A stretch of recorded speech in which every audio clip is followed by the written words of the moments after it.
Namataang papunta sa Pag-asa Island ang mahigit 20 barko ng Chinese fishing militia at tila napalibutan pa nito ang isang barko ng Philippine Coast Guard. Nakatutok si Chino Gaston.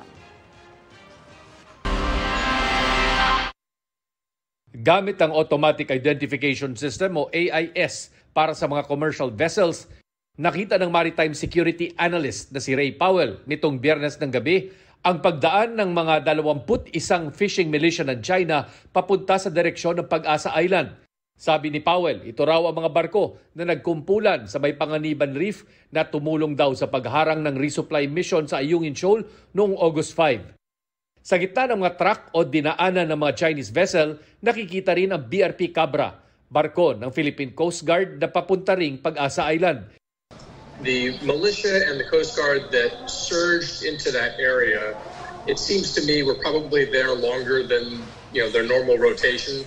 So I think after the mission, they just previously planned for them all to go back.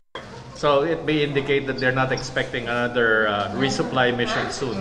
Well, I think that they weren't expecting it as per normally scheduled. I'm not sure what they're going to do if, as has been indicated by the AFP, that they do something within the next couple of weeks.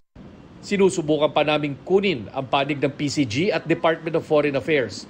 Dati nang sinabi ng AFP Western Command na aabot sa halos 500 ang fishing militia sa buong West Philippine Sea. Karamihan, pag-aari at kontrolado ng China Coast Guard o CCG. Ilang araw matapos ang pagbubuga ng water cannon at pagharang ng CCG sa resupply mission sa Ayungin Shoal, nagpunta sa Pag-asa Island si Senator Robin Padilla para kausapin ang mga residente.